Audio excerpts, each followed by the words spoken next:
All right. Good morning, everybody. We are here with our June version of our webinar.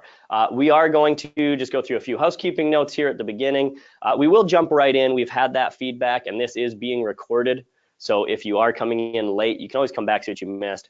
But I do want to give just a couple minutes worth of housekeeping notes to let those people who are running from courses or from classes that they've been teaching an opportunity to get in. We have someone new on camera here with me, so we'll start with that as a housekeeping note of an introduction. We have Maureen Key here. Maureen has been with the company for about 4 years, and Maureen has been most recently out at Franklin Square working on the work side. She's done internships, a performance internship here in our Arizona facility. She did one at Intel. Then she's worked for us in the field, lots of experience there at Franklin Square, and now is stepping in a new role. What is your new role?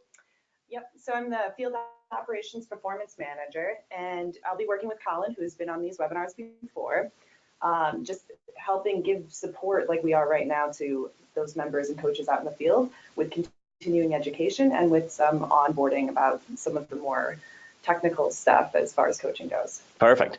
So one more person to try, you guys can all reach out to if you have any questions or need any resources. Our usual housekeeping notes, this is on Hannah McElwain's account, but Hannah, even though it shows her as being on right now, I'm Hannah for today.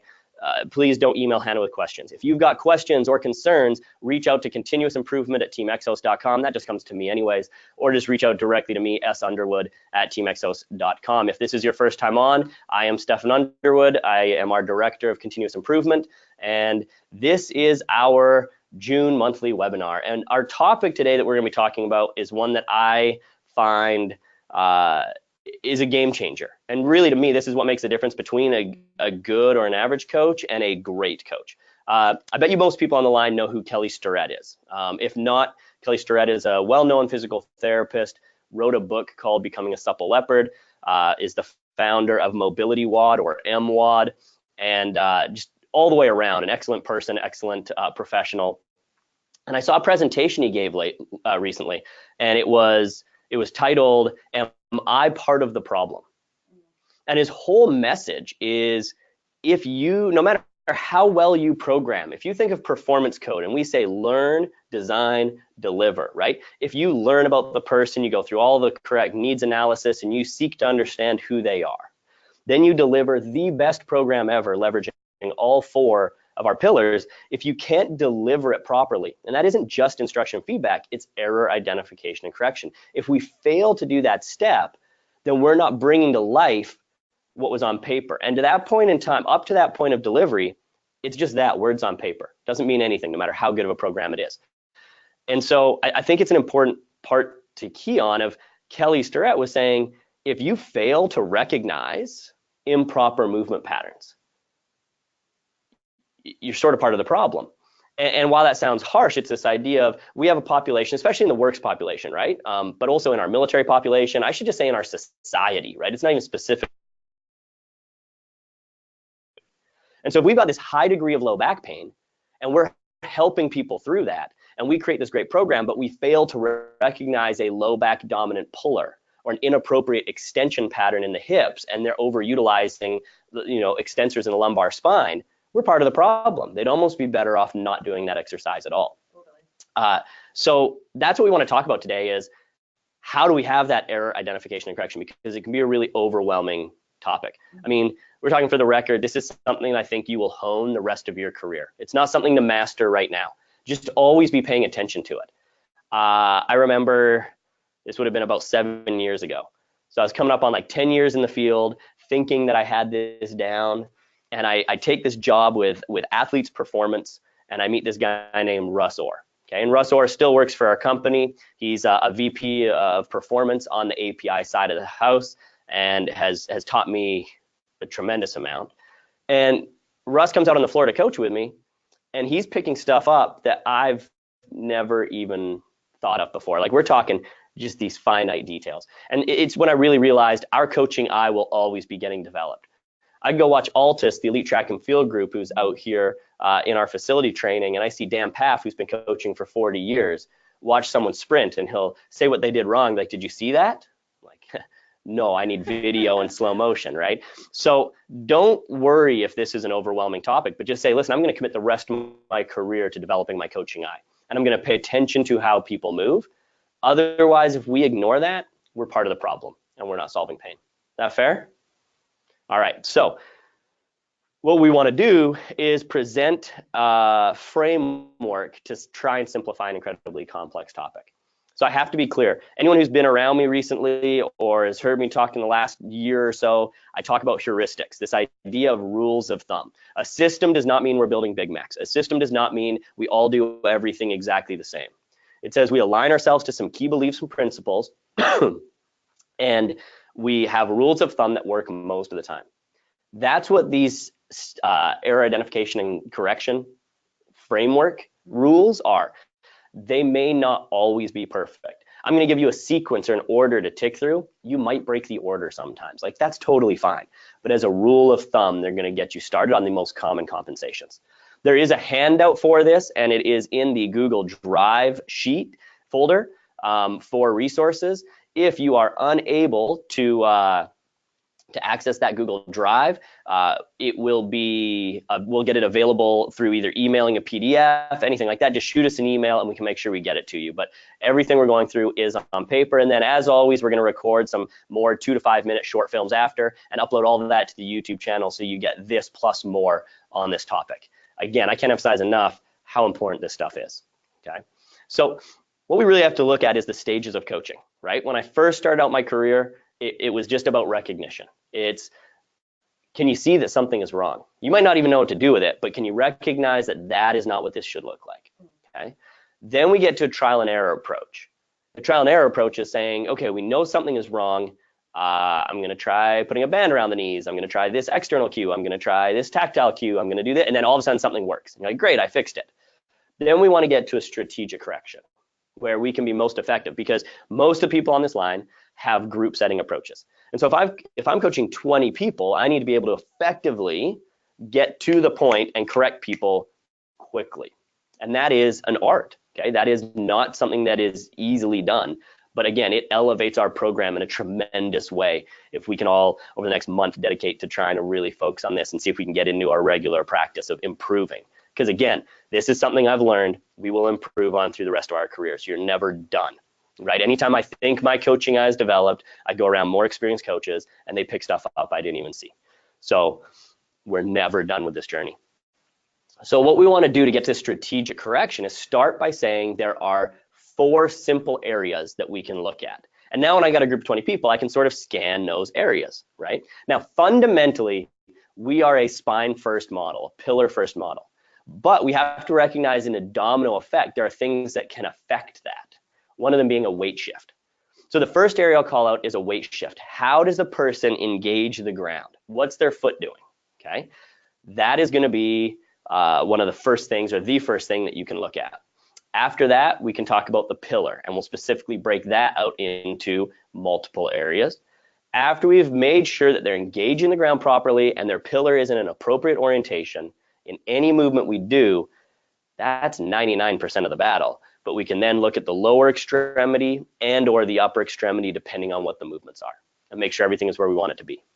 So if we strategize that, the first thing is put them in the right position, right? So if we've got someone who is about to go into an RDL, so if Maureen wants to grab a set of dumbbells, and Maureen has been coming to the program for a while and knows what RDLs are, and we say we're going to go an RDL, but Maureen is fairly lordotic and right off the bat has an anterior tilt. If we've got this anterior tilt, right there I can see her rib cage, I can see she's got this curvature in the spine. She's set up for failure right now. So no matter what I do, if she goes into an RDL, she's going to utilize her extensors in her low back. So the first thing is making sure we get them in the right position off the bat. If they've been coming for a while, maybe that's just an awareness cue of letting them know, hey, you're spilling water out of that bucket. That's a cue I'll use, right? I'll talk about the bucket of water is your hips. We got to keep that bucket of water full. See if I can give Maureen a quick verbal reminder, build awareness to get her in the right position, then have that RDL take place. Right away, that's going to change the pattern. You can put the dumbbells down if you want. So rule number 1, start them in the right position. Set them up for success. Okay. From there, we're going to tick through in the following order. We're going to look at weight shifts first. So again, once you've mastered this, heuristics, the rules can be broken. Maybe you're just this. I've got a class of 20 people. On the first round, I'm inspecting feet. I'm just going around making sure weight shifts. Then after weight shifts, I look at pelvic tilt. So anterior, posterior tilt, okay? Then I look at cervical extension. Then I look at thoracic hinge. Ribs will show that. Then we look at knee collapse, or 5A and 5B would be knee collapse or scapular dyskinesis. So if something's going on the shoulder blade that's inappropriate, winging, tipping, anything like that. And then the last one we'll talk about separately is this idea of sync the sequence. Is the pattern utilized appropriate? Okay. So what we're going to do here, we're going to get into a full webinar. We've got lots of time left here, and the whole thing is going to be practical examples, trying to get through as much as possible. And then anything that like any other movements we want to add on, we're going to break down those movements in those 2 to 5 minute videos we add. Anything to add before we jump in?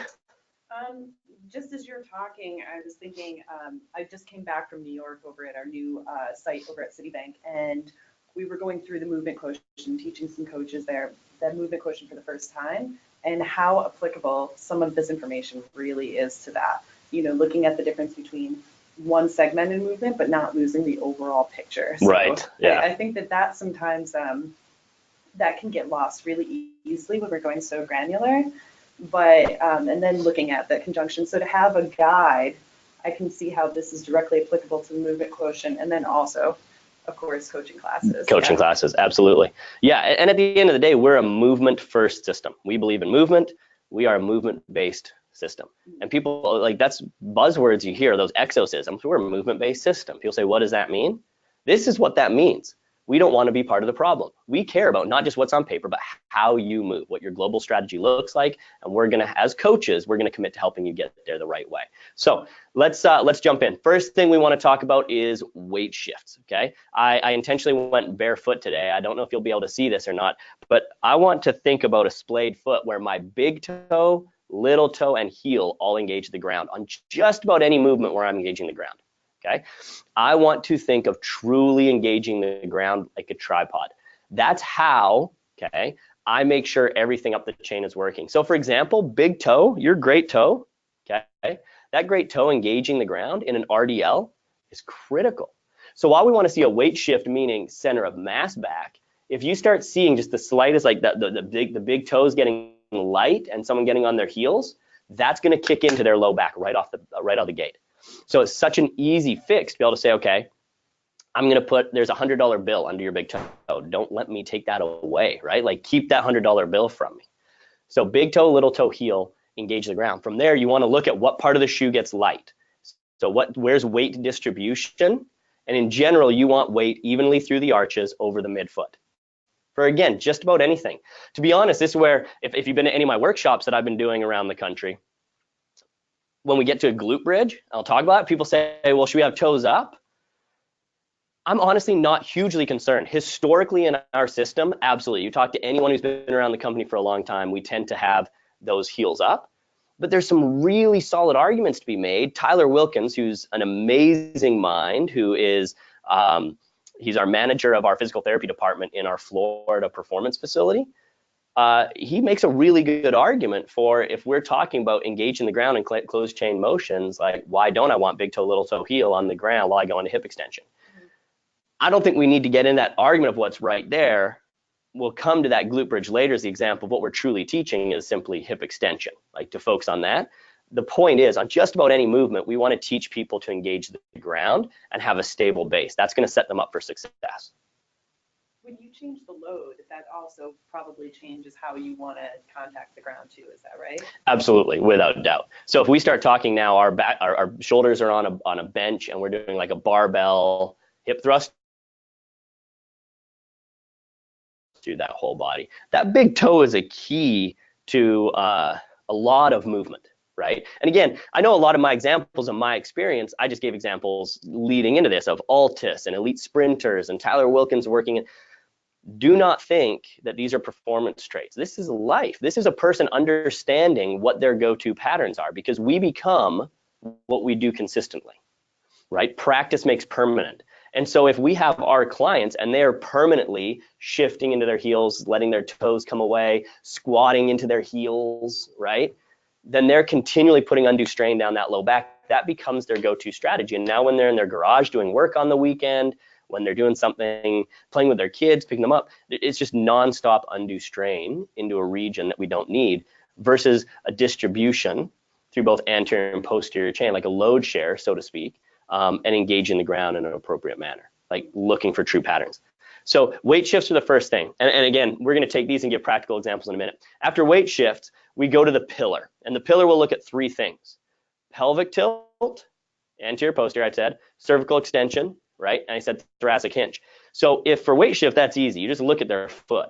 I just look at any movement, which, by the way, weight shift does not have to be anterior, posterior. I missed out. It could be a lateral, like a side. If you catch someone squatting and you'll see them side shift, things like that, I can just very simply look at Maureen's feet while she squats, and I can very quickly see where that weight is distributed through the feet. But now with baggy clothes or black on black, how do I start telling about a pelvic tilt unless it's super exaggerated, right? And it's hard. I fully give you that. But what you want to look at is the lumbar spine, okay? So if you start seeing excessive lordosis, you'll recognize pelvic tilt by what's happening at the lumbar spine. So if you start seeing excessive lordosis, or if you start recognizing a kyphosis or a flat back, like in this posterior tuck, then we're going to start recognizing that there's a pelvic tilt. You're going to notice neutral spine is the win here, okay? So going back a ways, and I was guilty of it as well, this is where we all change as an industry. We've all, like, you back up, 12 years ago, the thing was, I'm doing a glute bridge, was smash a bug under your low back, then do the glute bridge. Same for crunches. Same way, yeah, everything is like this. Yeah, well, just because we're trying to avoid extension doesn't mean I want to go into excessive flexion. I just want to teach people how to find neutral. We're going to talk about that in a minute here. Cervical extension, okay, so I'm looking at my low back for pelvic tilt. Cervical extension, that's easy. You just look at head orientation, you look at where they're looking, okay? Thoracic hinge, instead of trying to pick out what's going on thoracic hinge, what attaches to our thoracic spine? Our ribs. I find it much easier to view ribs. On most people, you can see if their ribs are showing, if you see their rib cage, we don't have neutral spine, right? And you can fix a lot of what's going on the back side by cueing the front side. We'll talk about that in a minute. Knee collapse, that one's pretty obvious, but the one I want to call out there is also, it's called a relative medial knee collapse. So if I'm squatting, easy to tell if I collapse here. But what's less obvious, if my knees stay out, but what you don't notice is as they squat down, their feet splay out wider. So at the end of the day, my knee is still now no longer in the same orientation as my feet. That's what it's about, like my knee projecting over that sort of middle toe. So even though the knees stay in place, if the foot changes position while they the same orientation as me having a medial collapse. So you just look at knees. Scapular dysfunction, that can be hard in baggy clothes, but we're just looking at, again, that should have nice, smooth movement of the scapula articulating along the rib cage. So if we start seeing that scapula pulling away or tilting or tipping, we're in trouble. And then we'll come to sync the sequence later. So we look at the feet, we look at the low back, we look at the eyes, we look at the ribs, we look at the knees, we look at the shoulder blades. Just about any movement, that's what I'm looking through in approximately that order. Okay, so let's turn this into reality. That sound good? All right. So we will start with examples of weight shift. Okay, any lower body push.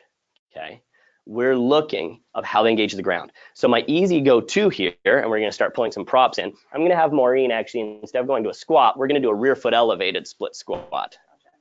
Okay. Shoes okay on? Shoes are fine. But here's what I want. Remember I said that the first strategy for anything is to get them set up in the right position. What you'll find is normally we say, okay, go ahead. And we just start having our clients go through their interpretation of a split squat, right? Now, what do we most often see here? We see one of a couple things. Remember, we're looking at weight shifts first here. The most common weight shift we'll see with a lower body pushing pattern is people getting light under the heel. So we'll see them pushing through their toe. And it doesn't even have to be that exaggerated. I'm just looking, do I see the heel light? And you can probably hardly see it on camera, but does the heel look light? and the forefoot is what's pushing into the ground. We want to get away from that right away. So again, I can cue grab, big toe, little toe, heel into the ground, grab the ground as if almost as if you're a chimpanzee walking, right? Like engage the ground, grab the ground, and see right away if that changes things, right? Play with the weight shift. Conversely, we'll see people get set up in the wrong position, hop forward, where now they're really excessively driving through their heel and their tibia stays vertical. It's also not what we're looking for, right? This is not a true movement.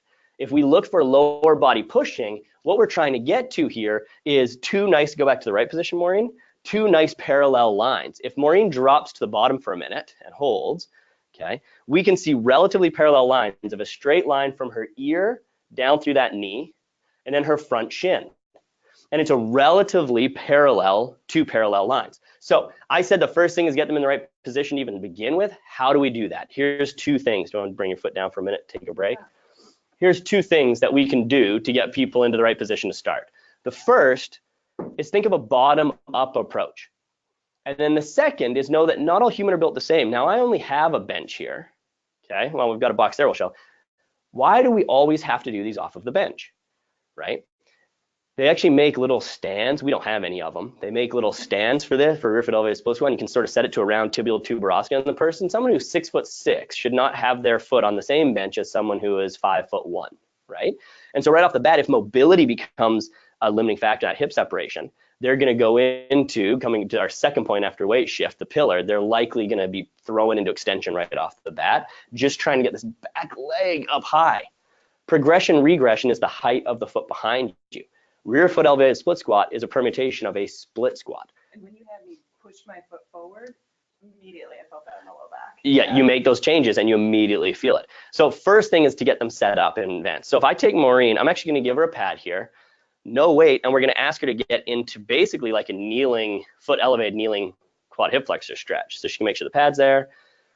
That's our starting position. And then I have her attack forward slightly, give a little positive angle, and feel that she's grabbing, engaging the ground.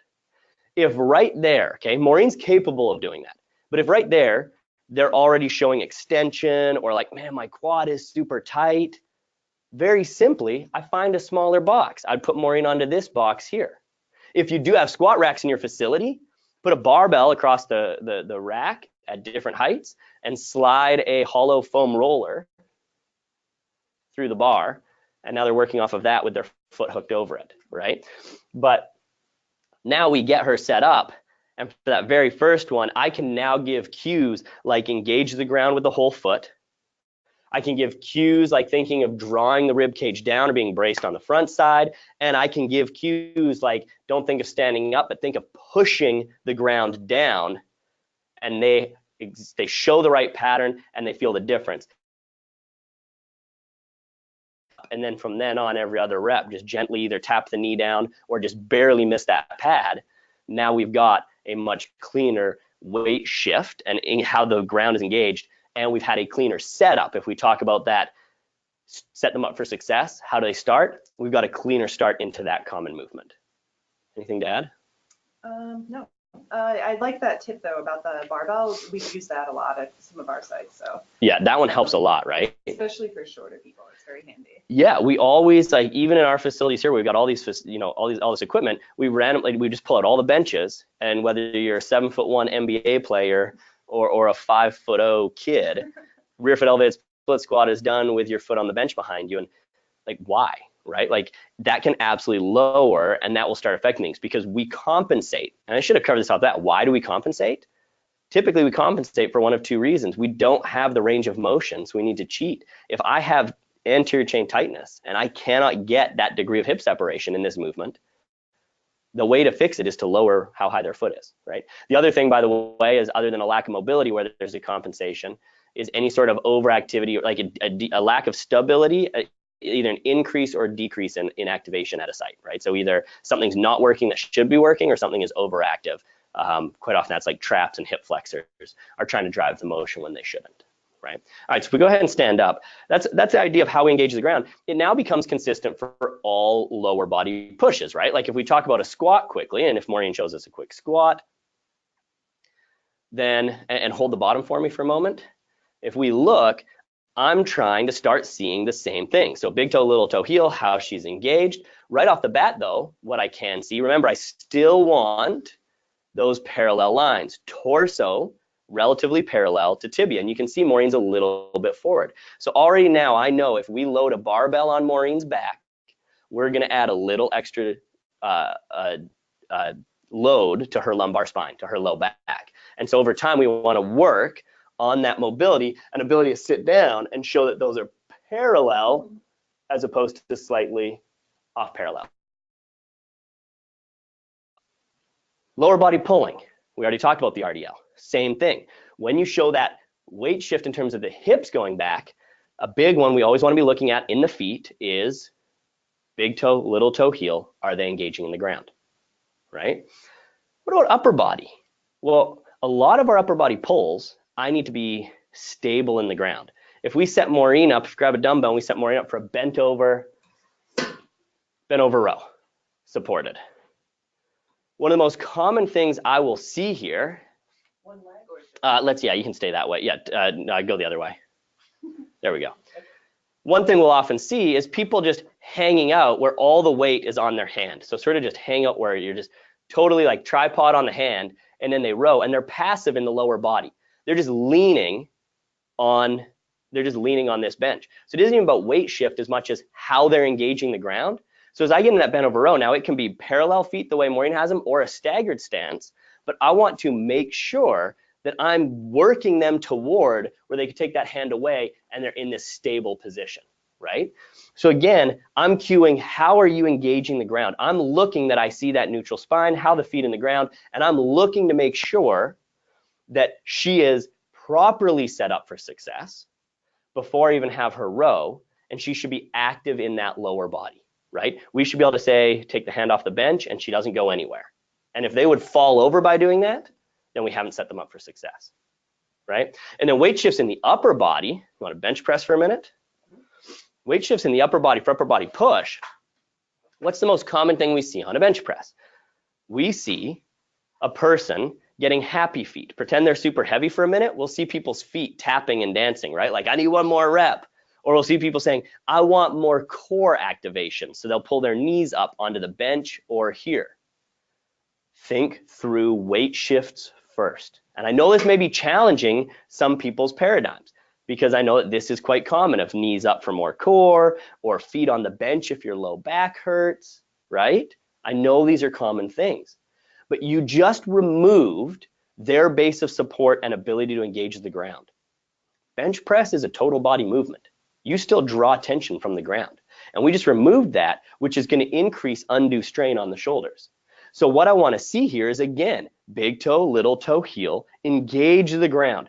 Push not only down into the ground, but then forward. So we don't want you necessarily going into extension. We need the hips to stay on the bench because remember, we're going to come to pillar in a moment.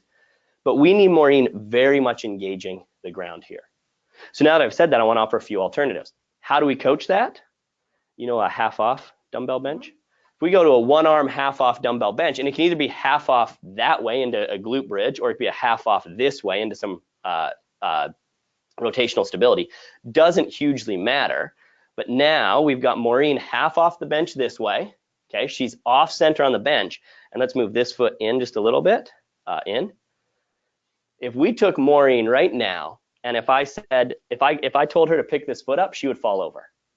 Is that a fair statement? Yes. Yeah. So if we ask her to hold this much longer, forget anything about bench press. This is turning into a single leg glute bridge, right? You feel your hips. This foot, this foot, man, that is solid. That foot is absolutely engaged in the ground.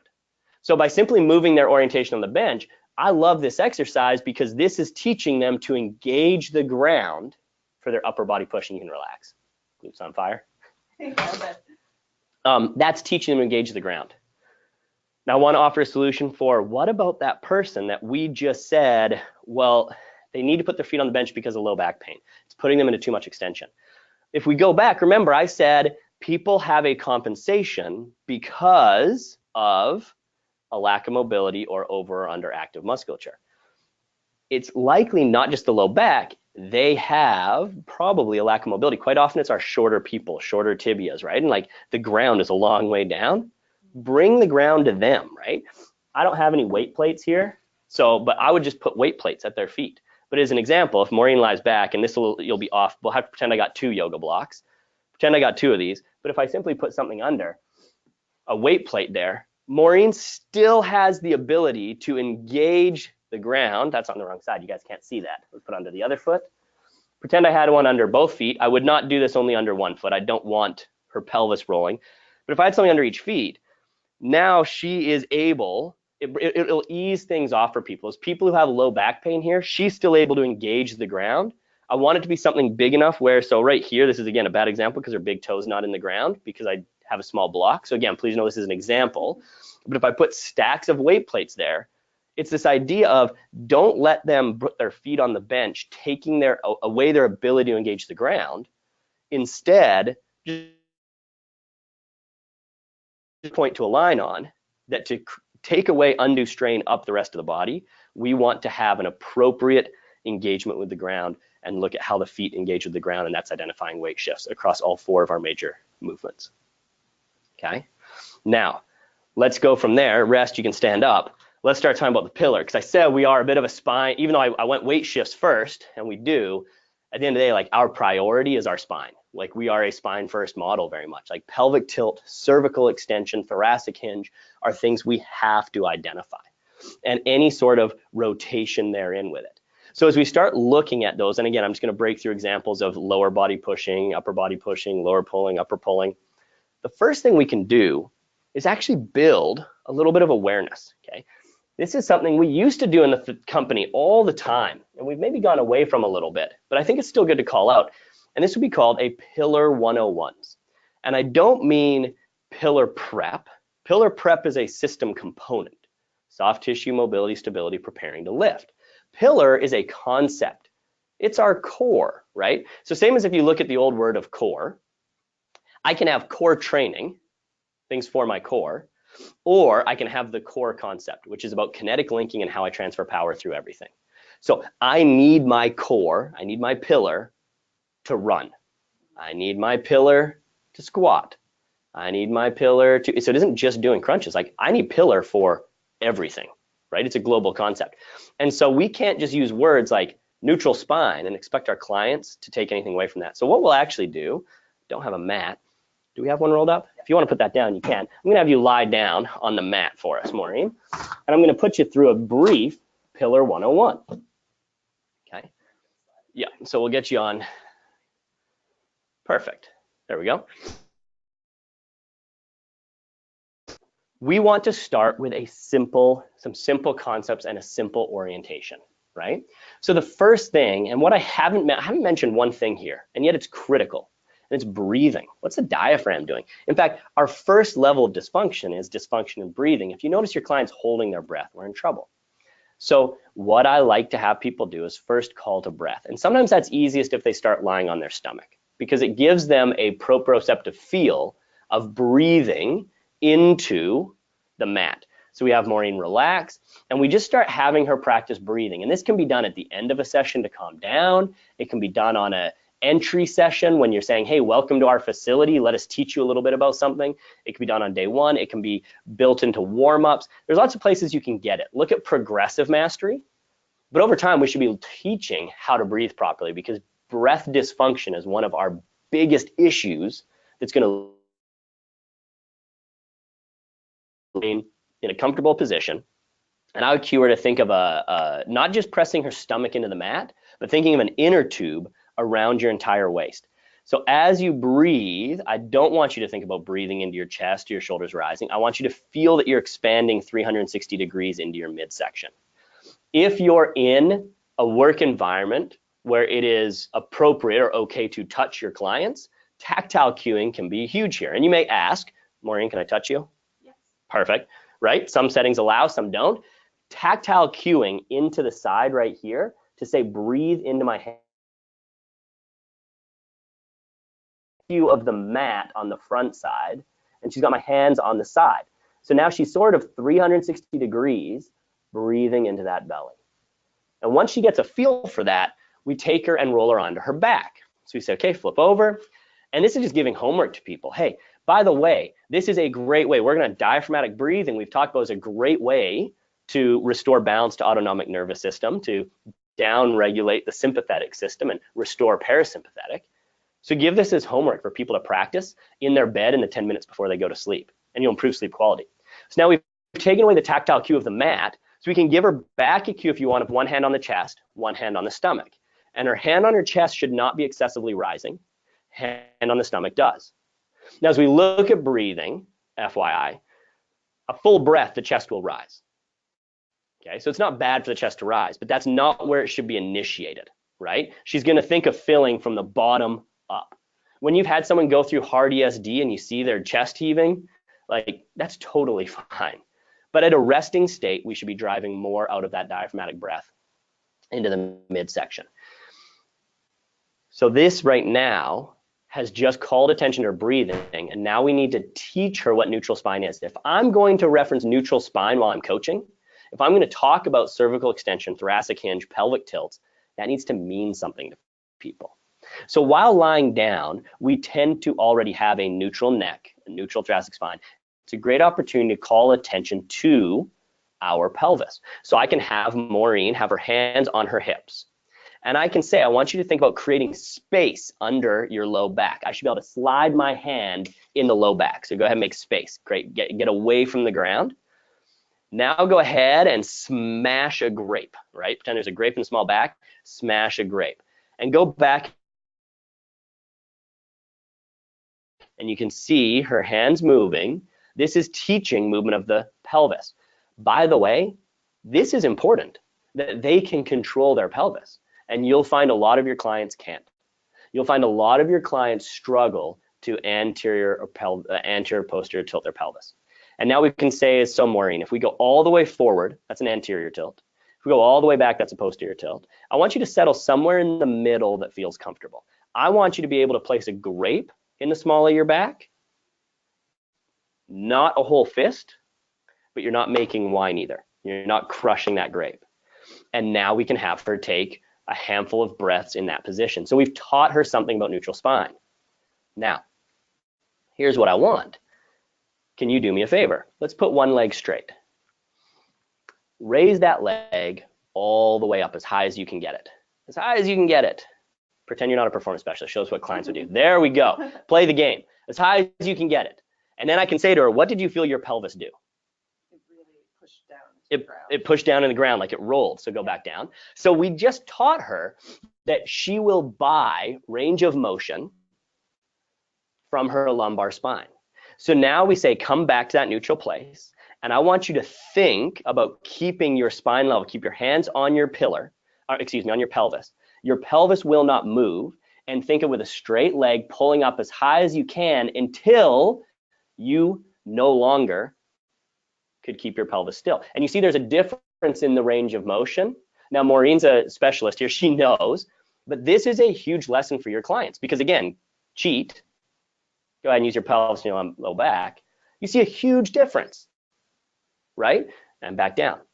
Now, Maureen has good mobility and she's functional in her hip flexion, but you will find people that say, yeah, no problem, I can get my foot up to level. But when you teach the pelvis, their foot's out at like a 45 degree. And then we think of the implications of what that means for an RDL, let's say, right? So we've just taught something there. I can also now say, go ahead, put your arm up overhead, get as far overhead as possible. Again, good range of motion, but for most of your clients, if we don't cue anything else, come back down. Now I say, take this hand, put on across your body on your rib cage. Now take your other hand, go overhead. And you say to them, what do you feel your rib cage wanting to do at the top? And what will they likely say? Lift, right? Like flare out. What did we say? Ribs tied to the back, that's a thoracic hinge. So we're showing that for overhead pressing, they are likely going into a thoracic hinge. So we need to teach awareness. And you notice all of this is coming to awareness. There's two types of cues that we can use for compensations, an awareness cue or a reactive cue. I can make them aware of it, or I can do something reactive like a mini band around the knees to feed the mistake if they're falling in. But awareness cues don't do any good if I don't build context. Taking time to take literally 2 minutes with a client and saying, hey, lie down, neutral spine, bring your leg up. What did your pelvis want to do? Now don't let your pelvis move, do it again. See the difference? Hey, so now Maureen, I want you to think of blow air through a straw as hard as you can. Go, feel how that drew your ribs down? Now keep your ribs in that position, but continue to breathe. You shouldn't have to hold your breath. Can you breathe keeping your ribs there? Now, keeping your ribs under that position, now go ahead and put your arm overhead. And it will feel slightly different at the top. Some people won't be able to get their hand to the mat anymore, but it starts this conversation of, all right, we've got overhead pressing today, and you're showing me that you need to extend in your thoracic spine in order to put your arms overhead. So for that person, until we've worked on the subsequent press, so it's coming to a 45-degree angle, right? Maybe they're doing an incline bench press, but they aren't here if it means we know we're going to see a bunch of rib cage flaring, right? We need to build that awareness. I could now put Maureen into a quadruped position. Jump into quadruped for me. We take this quadruped position, and again, we need to teach neutral spine, okay? We could say, coming from the military setting, this is where I've always said you're shooting a bullet out of your butt. Shoot the wall straight back. Don't shoot the ceiling. Don't shoot the ground, okay? If that's not appropriate for your setting and you don't want to talk to people about shooting bullets out of butts, you could say, I've got a wine glass resting on the small of your back, right? So we teach neutral spine off the bat. And again, do what clients would do, not what you would do to start. If I gave no other exception, or no other instruction, or sorry, find neutral, but once I've got her neutral, if you're a regular client, if I gave no other instruction other than extend your legs straight back and then pull your knee to your chest. Go ahead, watch your lumbar spine, folks. Okay, do what clients would do, and then all the way back. And we start seeing that this hip extension and flexion is getting driven out of lumbar movement. So we need to now again go back to quadruped position, find neutral, breathe into that, keeping everything stationary just like you did on the mat. See about sending your legs straight back and then pulling your knee towards your chest, but going what your range of motion allows, where you control that glass of wine. That glass of wine cannot spill off your back. And you can set them up with foam rollers, right? Can you control the foam roller? We can set them up with different tools, but we're starting to see their ability to control their spine through movement of the extremities. This is teaching such a valuable lesson. We can go to upper body, so knee down, same thing, control the spine, control the ribs, and all we see move is that arm. And people, like, this is harder than you will think. Your clients, they'll start doing one thing. What did I say the first form of dysfunction was? You'll find that all of a sudden they can do it, but you'll look and they're going red in the face. You're like, why aren't you breathing? I'm just asking you to put your arm out. You've got to be able to breathe here, right? From here, we can say, okay, knees a little bit wider apart. I want you to walk your hips back. So use your hands, walk your hips back, straight, bring your hands back so you're coming this way until you can take your hands off the mat. There you go. And nice and relaxed. What does that sort of look like if I had her stand up? That's our base position. That's base athletic position, which again, you're not dealing with athletes, but you're dealing with humans, and they have to be able to understand how to protect their low back and movement. This is the start of a squat. It's actually the start of an RDL. This is movement right here, right? And so holding that, you'll get a sense very quickly of if they start feeling tight in the low back, or if reflexively when they start walking back, their glutes kicked on. What's supporting their spine, their structure, their glutes or their low back in this position, right? So we can teach them that. Remember that? So notice this doesn't mean, neutral spine doesn't mean chest up. Because a lot of people, if you're saying, okay, we're going to do some base position for warm up, for movement prep, we're doing, internal, external rotation, neutral spine, people will go chest up. Well, we now know if we're looking at my spine, I recognize anterior tilt in the pelvis. I recognize my ribs. I recognize thoracic hinge. Teaching them that rib down, I brought them from that mat first position, ground up. Maureen is feeling this position, so she knows how to use her hips to load into posture. Then we can bring them to their feet. Okay, so we can take the mat away. That's a quick sense of looking at a spine first approach, pillar 101s. So we say pelvic tilt, cervical extension, thoracic hinge, but we've just put context to it by taking a couple minutes to, hey, lie down on the ground, raise your leg. Now try this, raise your leg again. Feel different, control your pelvis. learning what neutral spine feels like in the back, learning control the pelvis to find it, learning ribs down, that cue of breathing out, feeling that front side brace. Those are all things that you draw to, you call back to when you're teaching any movement. And just a real quick tip too, because I know that sometimes like taking the time to talk to a client, if it's one-on-one, that's a little bit easier to do. In a class setting, and I mean, jump in if you feel like you have other suggestions, but maybe breaking down like one of these pieces at a time and throw it into a warm-up. So if you know like you're going to do the overhead press, maybe just throw this, one of those pieces. How do you lift the arm overhead while keeping the rib cage down, and focus on that for that day. You don't need to conquer all of this at once, I would say. Mastery, like we'll get it over time. I completely agree, because quite often in the field, a lot of our people are not time rich, they're time poor, right? Like that client wants to come in for 30-minute, quick burn at lunchtime, and they don't want 20 minutes of pillar education. But if you can take literally 2 minutes, be like, hey guys, we got overhead pressing in our metabolic circuit today. Real quick, I just want to call attention to what your ribs are doing in that equation, right? Like everyone lie down on your back for me, right? I think that's a great way to do it, of piecing it together. But these will build context to now, as I look at any position. So let's look at a squat, for example, right? We'd know weight shift. Right away, I'm saying, as she squats, do I see, like I look at the low back, I see a little bit of rounding low back, so I bring her up a little bit higher and bring her to where she shows competency, right? As soon as right there, as soon as I see a loss of competency, that sets my range for the squat.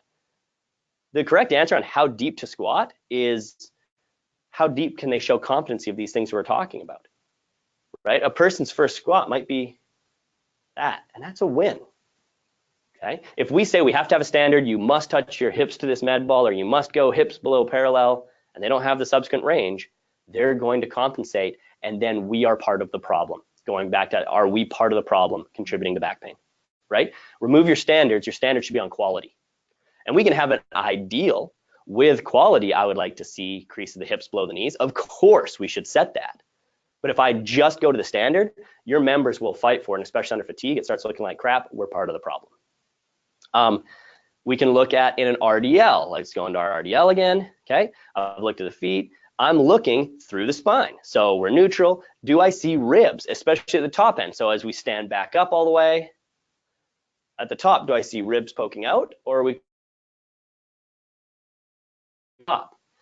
The other big one we said is cervical spine. I'm looking where the eyes look. What do most people do, especially if there's a mirror right here on an RDL? Watch themselves. So go ahead. Now, at the bottom of this RDL, keep your head where it is and stand up. Keep your head where it was. Oh, that's like hard to even do. So stand up. Where's she looking? She's looking at the sky, right? It's end range cervical extension. And you can actually see that when I ask for that, did you see that increased extension through the whole spine? Yonda, if anyone is familiar with Yonda, has heard me talk about Yonda's cross syndromes. If you don't know those things, look them up, email me, valuable lessons. Yonda's cross syndromes.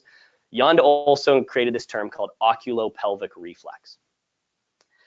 All that means, oculo is the eyes, pelvic, reflex. You look up, okay, cervical extension, you increase tension down the whole posterior chain into the erectors, and you're more likely to have an anterior tilt. So watch this. Go into your hip range and go to end range of motion for me. Go into like the bottom of an RDL. And you can have members do this without any weight. You don't want to do it with weight. Without any weight, you can show them this. Go to where you feel that tug in the hamstrings. You got your end range there? Okay. Now from there, keeping everything still, just move your head. Look up, look down. And they will feel a subsequent tightening in their low back when they look up. If you say like, look up, look down, can you feel a difference down the back side of your body? Can you feel your low back when you're at that end range and you look up? Yeah. So now imagine if we're loading that. What pattern do we just get to? So by not correcting people's head position when they do an RDL, we're part of the problem to the low back pain equation, because we're just asking them to now, against an external resistance, go to the low back and get into a low back dominant pattern. So how do we fix it? Awareness cue. We don't need reactive cues all the time. Awareness cue, give them something to look at, okay?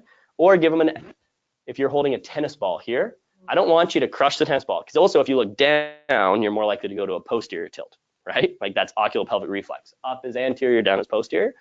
But just think of keeping this the same the whole time. So softball is here, maintain that. Or you can just say at the bottom, like, what color are my shoes? Look at my shoes at the bottom, right? Use the eyes to drive the body.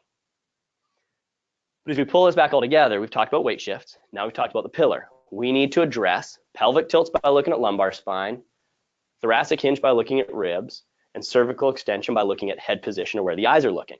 And if we get those three things stacked up neutral, we're winning in anything we're doing. But to do that, we have to build awareness to the client of what that means. Cues like breathe through straw, feel what happened to your ribs, right? Drawing attention to that brace. Cues like down on the ground for a second, anterior posterior tilt, okay? Let me put a grape there. Don't smash the grape, but I shouldn't be able to put an orange there, right? And then head position, look, here's a spot to look at on any movement. You keep the spine aligned and we're winning, especially if you now have appropriate weight shift. Which then brings us to, then we're on to the extremities, and that's the easy one, right? So again, as we look at a squat and you look at anything knee collapse, right? Now again, we can use awareness, or on this one, we can use reactive. You notice I haven't mentioned reactive much to this point. It's because that's the feed the mistake, RNT, like reflexive cueing. Well, if your head is an extension, I'm not gonna like put a band around your head and pull back on it, so pull you in for the extension. So you fight against me, like, yeah. There's a time not to do that, right? Like that's more awareness cues, and you notice most of my languages have been building context with the client, and then using that context to cue into the right position. When we start getting to things like the extremities, that is where we can say, okay, here's a mini band around the knee. If I'm seeing knee collapse, I'm gonna feed the mistake so that they reflexively push out, okay? And then the upper extremity, looking at the shoulders, if I'm recognizing any sort of scapular dysfunction, and that's the hard one, by the way, that's really the hard one, is you're likely not gonna cue them out of it right away. Often you need to regress the load or the position, get them closer to the ground. So if I do start recognizing winging tipping, let's say they're doing push-ups, so go in a plank position for me, Maureen. And let's say I saw just a whole bunch of just winging, let's go the other way. Like if I see a whole bunch of just collapse and winging, like I could go grab like a suitcase, I could pick Maureen up by her scapula, right? And that's the best she can do. I can try things about getting serratus involved and engage the ground and think of turning dials on the ground. And I can do things to try and get her more engaged, but I might just need to release some of the tension from her, like some of the load from her. So we can start by short lever plank, drop your knees to the ground. We can go all the way down to, and this is a DNS pattern. I don't know if you've done this before, but go all the way down, lie down, relax. And let's put your arms up here. So elbows on the ground, yep. And I'm just gonna put you in the right position. So you're gonna bend your elbows, have the other arm the same way. So we're in this sort of lower, lying on the ground, not very, Maureen, of allowing your chest to collapse toward the ground. And then pushing the ground away and getting your chest, and think of like xiphoid process. Take your whole torso away from the ground as high as you can. Press, press, press, press, press, press, press. And don't arch into it though. Take your ribs with you. Take your whole, and back down. And do that 10 times. And we're watching what's happening here at the scapula. And this is something super simple. And we're not looking for a big arch in her low back. Again, she's got to be taking her ribs off the ground with her as well. Yeah. She's shaking a little bit. For the record, Maureen is in good shape. Maureen trains, and we've got her shaking a little bit here. And she's probably starting to feel through here a little bit of what controls those scapula, right? So we can put people in really regressed, safe positions along the ground, teaching them about scapular control and awareness, okay? And so as we start going through, from there, bring one knee up to the side, like you're gonna start crawling, like up, sorry. Bring one leg up here. Got it. Like an army crawl. So now, this is literally coming from how kids develop. Go through the same thing you just did. Press up, up, up, up, up, up, up. And now pin pressure between that left elbow and the right knee, and reach this arm out in front of you. Up off the ground though. That's work right there, isn't it? Back in. Do that for reps.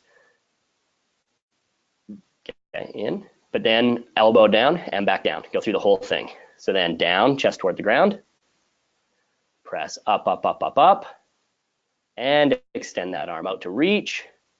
Back in and down. Good. Feels like you're working, right? that starts teaching a sense of awareness around the scapula, that then gives you somewhere to go. She's learning neuromuscularly, she is learning how to control her scapula. So now when we go back to the plank position, that client who can't help but wing, when you start saying, no, think of that like feeling when you're driving your elbows into the ground, like getting serratus involved and this all involved, she can now start holding a posture. And we've given her some homework as well as an ability to know how to regress until she can show competency, but I'm not gonna let her do a bunch of push-ups while her scapula is hanging out and just put undue strain on the shoulder. Go ahead, stand up. Then once we're done that, you've just got to sync the sequence. You're looking that things move and they start and end together. Okay? And this is the hardest one to get a sense of. But as you start looking at, let's say squats, right? Once we've got that squat down, are the knees and the hips starting and ending together? So if we look at Maureen's squat and we're really being specific, at the bottom of the squat, I'm seeing right there, I see a pelvic tilt. I see lumbar strain. I also see, like I said, when we broke down, we're not in that parallel position of torso and shin. So what am I going to do for Maureen? I'm going to have her come up a little bit higher. Or for this athlete or client that's struggling there, you know what?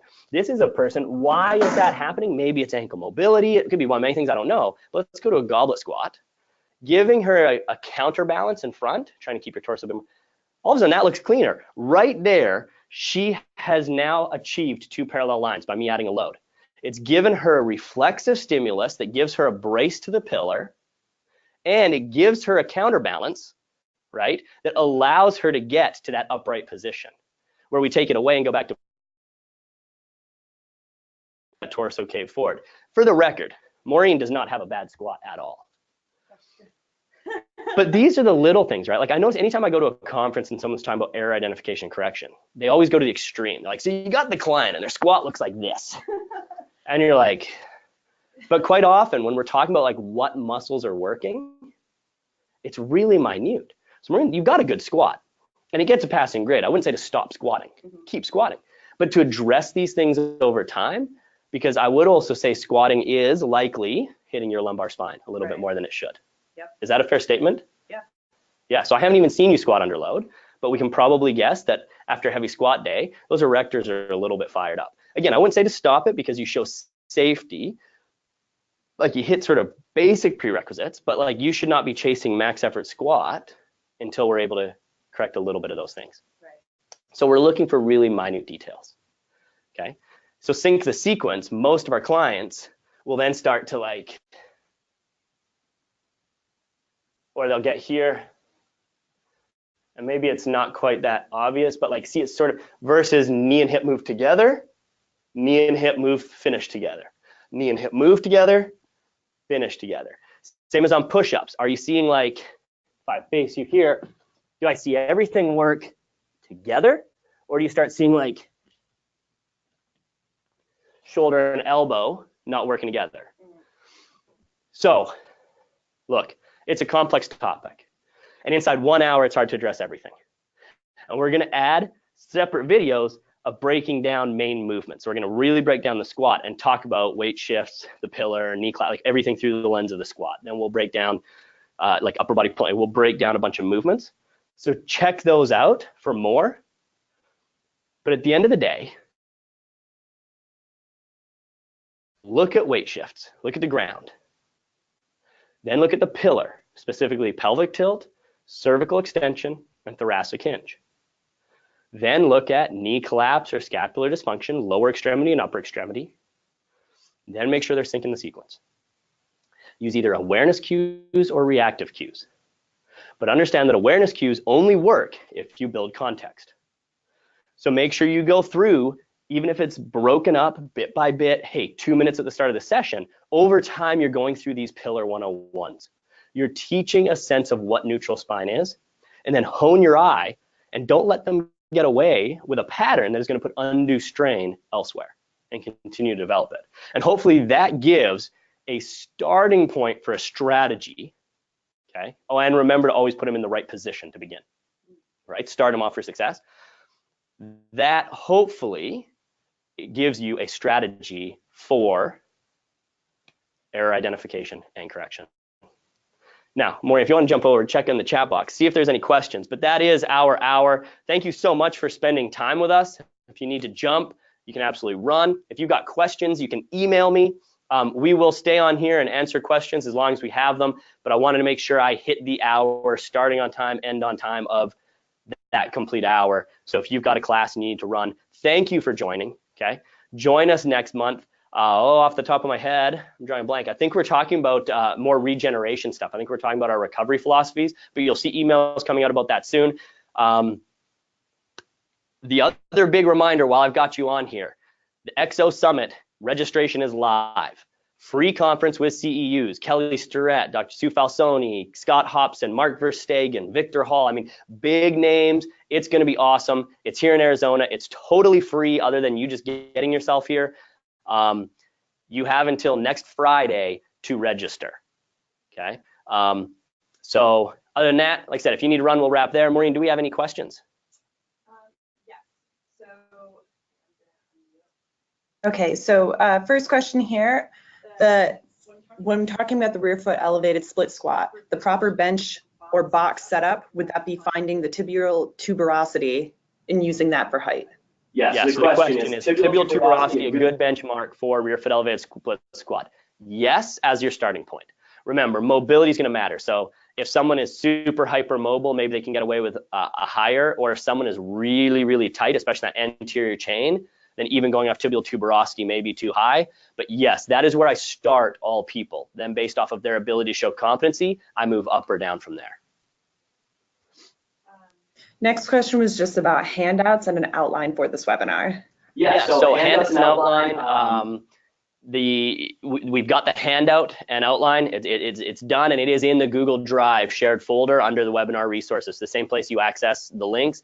If you aren't sure how to get to that, email me, continuousimprovement@teamexos.com. If you're at a site where you can't access Google Drive, hit me up and we'll send you a PDF.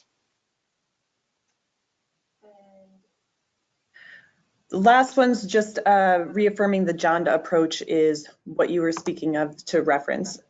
Yes, Janda. Dr. Janda is amazing reading on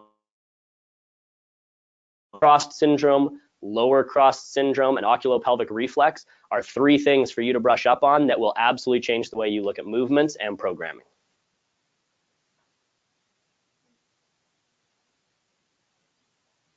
Any others? Just another quick question about viewing this webinar later on. Yeah, absolutely. Viewing this webinar later on, it will be recorded. It goes in that same Google Drive folder. We also put them on a YouTube link. So if you do not have the ability to access Google Drive, go to the YouTube link. The YouTube link is also where all of these 2 to 5 minute short videos we're about to add on as well will be. So if you want the added bonus content, go there. Again, if you don't know if you're new to this and you don't know that link, email me, continuousimprovement@teamexos.com, and I will reply with the link to that. You notice all the answers are email me. I'm trying to get people to engage with us. I want you to email me. I want to meet as many of you as possible and know what you need for things to, help you be more successful, so we can build that. We'll send out a survey as always after this webinar. Please, please, please take 2 minutes, not even 30 seconds to fill it out. It helps us paint the picture for what topics are liked, what topics are disliked. We do listen to the feedback. We absolutely have made changes here or picked topics based on your feedback. These webinars are for you guys. So that's all questions? Awesome. That's our hour. It was a pleasure spending it with you. Join us next month. Tell your coworkers about it. Email me of ways we can make this better. Let's have just a great ability to come together once a month and talk shop. I appreciate everything you're doing in the field. Thank you. Keep it up. Let's not be part of the problem. Let's make sure that we address common compensations and we get people moving the right way, because that's what a movement-based system is all about. Have a great rest of your week. And if you're in San Diego or going to Ideal World, come see me at the Speedo booth. I fly out tomorrow. I'm speaking on behalf of Speedo. Come say hi to me in person if you're at Ideal World. Other than that, have a fantastic day. Thanks a lot.